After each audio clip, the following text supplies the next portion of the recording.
Well, it'll be our second true road test of the year. La Tech plays tonight at Arizona, I believe, and then we play them on Sunday. Last year, took everything we had to beat them here at home, I think by 3 or 4 in a heck of a game. Tyler Summit's their coach. Mickey DeMoss is his right-hand assistant, and known Mickey a long time. It's my understanding that Coach Summit, Tyler's mother, will be in attendance at the game on Sunday, so I'm sure they'll be excited. He'll have his team ready to play, and you're talking about one of the tradition-rich women's basketball programs in the country from a historical standpoint. And so I'm sure it'll be a good environment, and I'm looking forward to seeing how our kids respond. I know you were really upset after the game the other day. Have you seen the response from that game? The players seemed to really kind of understand where you were coming from afterwards. It's been good. It is a tough time of year with finals and everything going on right now. But I think, to be honest with you, we had a heck of a practice 2 days ago, and it was a long day, which is unusual for during finals. And I just love how our kids response a lot of times in those types of situations. I love how their toughness, not only on the basketball court, but we got some kids really battling in the classroom and, not settling for C's, but getting that B, and not settling for that B, but going and getting that A. And so it's, it's just, I really believe in that hard work. And look, y'all, it's hard. We're real demanding here at Mississippi State, and that's just the way it is. And I love how our kids respond to that, and they understand the importance of getting the most out of every day and getting the most out of themselves. And I think that's the hardest thing with young people today, is teaching them to not settle, to get the most out of yourself every day, every chance you get, whether you're competing on the basketball court, in the classroom, get the most out of that day. And so that's, those are things that we try to implore on our kids, and I think they do a great job in most of the time of wrapping their arms around that. Are you able to get the team to focus on practice or in on preparation when there's so much going on, finals, and then obviously holiday season and whatnot? How do you make sure that they're focused? It's a challenge, with young kids today. Hey, just take everything you just said out of the equation. There's so many distractions in the world, with social media and everything. So it's a challenge. But I think, again, we've got some focus driven kids that are embracing where we are right now. Number 9 in the country, number 10 in the country. They've worked awfully hard to get us here, awfully hard. And so, I think your Dominique Dillingham's, when they come to practice, when she comes to practice every day, she's bringing it. And it kind of spreads throughout the team, how hard she plays the game. And so, but it is a challenge, no question about it. It is really difficult in today's world to keep kids focused or get them focused.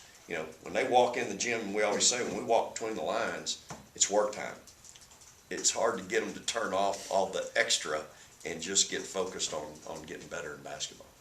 Can you give us an update on Morgan with her shins? She's going to practice today. We'll see. She's had 3 days off now. Everybody had Monday off. She did not practice Tuesday or Wednesday, and so we'll see how it goes. I got a feeling she's going to be real good today. She had ribs at my house last night, mashed potatoes and corn, so she ought to be 100%.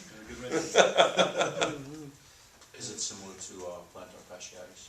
No, this is just this is in her shin bones, in her legs, and so she's it's not uncomfortable to walk.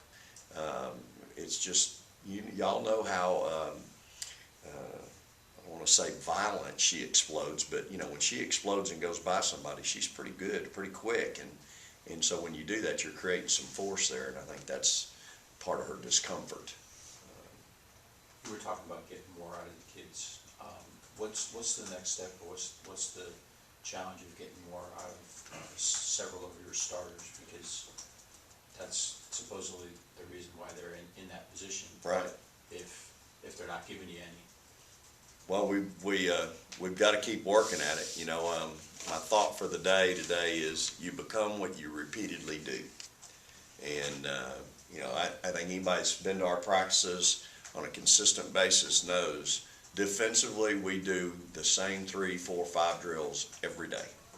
And I think that's why we've been as successful as we've been on that end of the floor. Now, we've got 7 games of statistics here, and we've got some shooting percentages that we need to get better. And so again, hard to get kids in the gym and doing extra when they're so focused on doing the student part of the student athlete as well as all the extras in the world. And so that's kind of our focus right now in trying to fix some of these issues. And we're also watching film and realizing, hey, we're in the wrong place here, we're in the wrong place here. That's why offensively we're struggling. It's not who's doing it, it's who's standing. And so we've had to try to attack that and fix that a little bit. And I think we made some headway yesterday. Spacing is so critical offensively, and we've had some real bad spacing issues that we're hopeful that we're addressing this week that's going to kind of fix some of that. You may have addressed it in the initial comment, and I apologize for missing it, but you talked after the last game about wanting players to play hard, and you're not going to coach effort. In particular, an instance at the end of the game where one or maybe more individuals did not get on the floor for a basketball. Right. How did you address that, and do you think that addressing that issue has corrected it? I think so. I think our kids realize it right away, and I think that's to their credit and addresses their character. They realize that was a mistake, and you can show them film on it, and they realize that that's not us. I think those 3 that were up here that night realize that's not us, and so I don't think it's something that's an epidemic. I think it was a one-time deal. I think they realize the importance of it, and they know how I feel about those types of things. And so, and I think they've got teammates that feel pretty sternly about those types of things. So we know what's won for us around here over the years, and so I think we've handled it. I know it's important to play hard all the time. Do you think maybe with La Tech playing so close last year here, kind of gets their attention a little bit? Well, I hope so. Yeah, I hope so. I mean, they've got a tremendous player in Wingate, and can elevate over you, create her own shot. Obviously, they played us to the very end last year, and so I got a feeling our kids will be ready to go on Sunday. And again, the opportunity to play a good team on the road. Hey, if we're going to live being in the top 10, we got to answer the bell.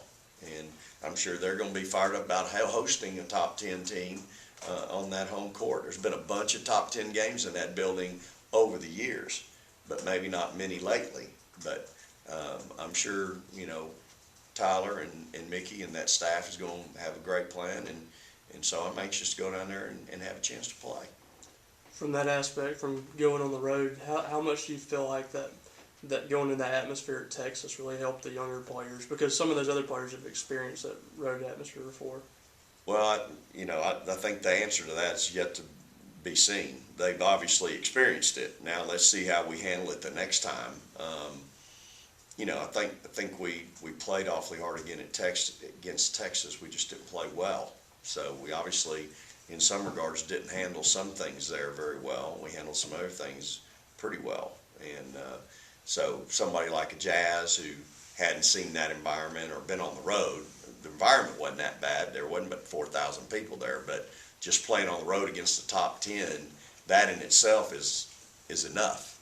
And so, and then the talent, their guard play is outstanding. And so you got a freshman, my freshman in there trying to swim with the piranhas, so to speak. It's a challenge, and so I think Jazz grew from that. She's had great practices. Man, I love Jazz Holmes, and when she gets some confidence and because she's fast in the open floor, she delivers a ball. I think she can be really good defensively. So Jazz is going to be a great player for us, and we just got to get her going. We've talked a lot about the depth, particularly at the four position. Have you begun to see any separation? Because we talked earlier about production. Yeah. There's varying levels of production there. Are you seeing anyone separate themselves? Not really. I think we've got, I'm waiting still. You know, I've been shuffling that group around. We'll shuffle them around again today. You know, the answer is plain and simple, not really. And I need someone to separate themselves. But, you know, it's just right now, for lack of a better word, it's just a log jam of the same. Really, everybody's kind of got the same thing going. Some might be a little bit better defensively, some might be a better passer, some might be a better dribbler, but nobody is really separating themselves. And I think that's, again, we got to have somebody step up in that position at some point in time. Is that more of a mindset with the players in that group? Because a couple of years ago, you had a freshman come in and displace an upperclassman. Yeah. And arguably, the talent level was similar, but maybe it was more of a mindset for that player to come in and, I'm going to take this. Yeah. How much of it is a mentality at that position? You might be onto something there. And again, it's just all those kids are competitive. I won't say they're not competitive, but they're also really good friends. And so instead of me having to sub in and out during practice, I'll look up and one will have the other one come in for them, you know, and so that's they're great kids and they're good friends, and that's their mindset.